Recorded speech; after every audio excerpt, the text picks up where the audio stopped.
Nos encontramos dentro del Museo Marítimo y Presidio con el director del mismo, el licenciado Carlos Bairo. ¿Cómo estás, Carlos? Buenas tardes, ¿cómo están ustedes? Y gracias por visitarnos. Carlos, ¿desde cuándo comenzó a operar el presidio que está tan vinculado con la población de Ushuaia? Esto empezó en sí 1896. Acá donde estamos en este mismo lugar estaba la cárcel de hombres y la de mujeres.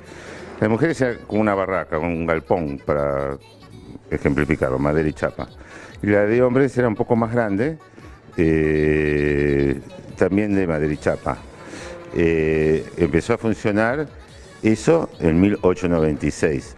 Esto, a donde estamos ahora acá, empezó a construirse en septiembre de 1902 por los propios presos, o sea, no por voluntad propia, ¿no?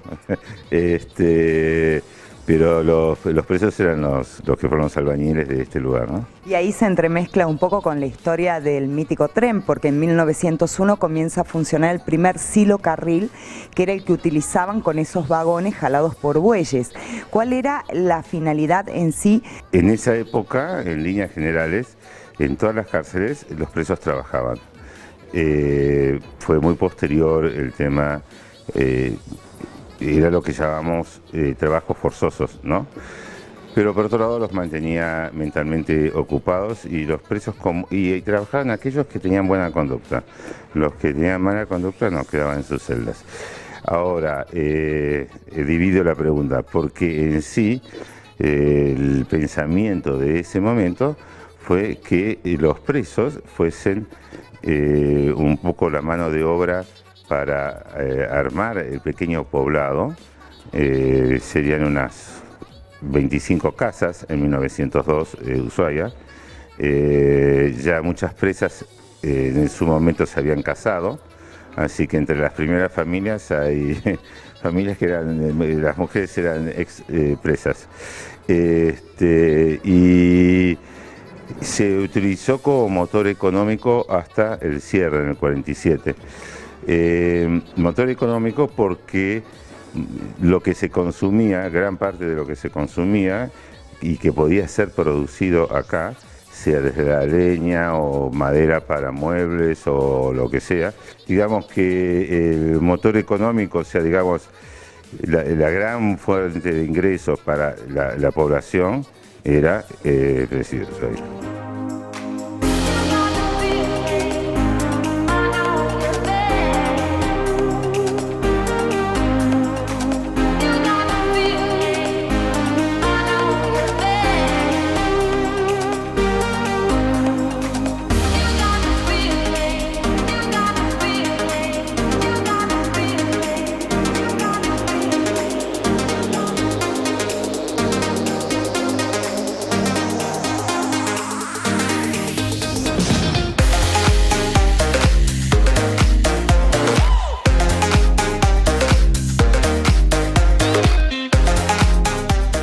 Me hablabas de que justamente podían trabajar la madera aquellos que tuviesen buena conducta, porque los dejaban un poco más en libertad, se trasladaban a los bosques.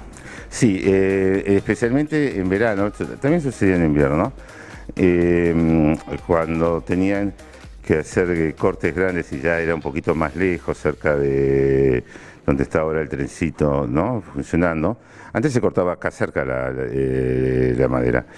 Ya como el trayecto ya era más largo, ya hacerlo a la mañana y a la tarde, entonces tal vez quedaban ahí durante una semana, 10 días, en unos ranchos, unos refugios improvisados por ellos mismos, pero vivían otro tipo de, aunque estuviesen vigilados con gente armada, etcétera, pero vivían otro tipo de libertad, ¿no? Se cocinaban ellos un bife o un guiso carrero, ¿no? O sea, en una cocina económica, y tenían, claro, no están atrás encerrados en esas celdas, ¿no?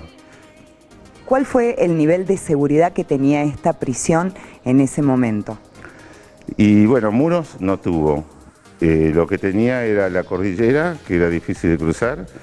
Recién el camino se abrió para el año 50 y la ruta 3, ¿no? Y después, por otro lado, un mar helado, así que a nada no. Las condiciones eran naturales.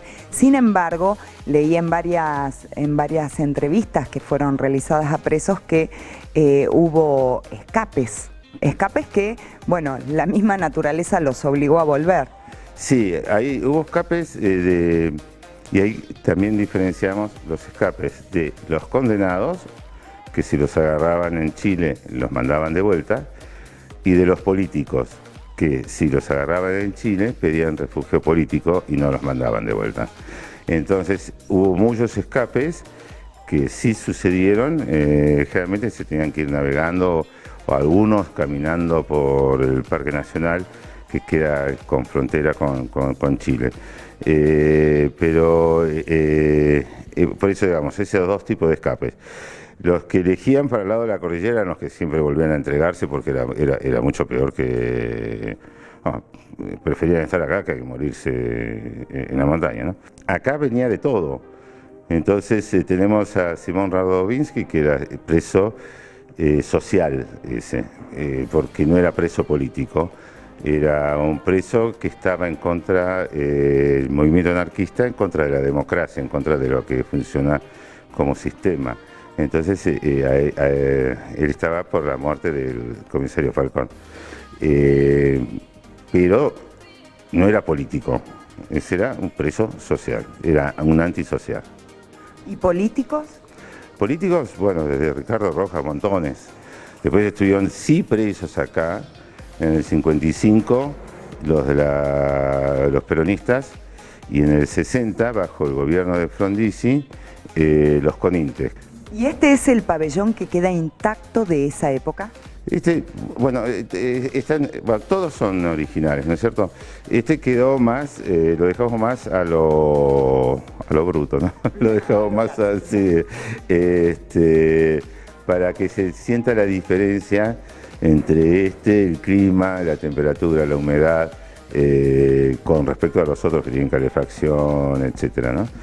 Bueno, Carlos, muchísimas gracias, un placer el haber visitado el presidio, muchísima información y están todos invitados para venir hasta Ushuaia y no perderse esta visita que es parte de la historia argentina.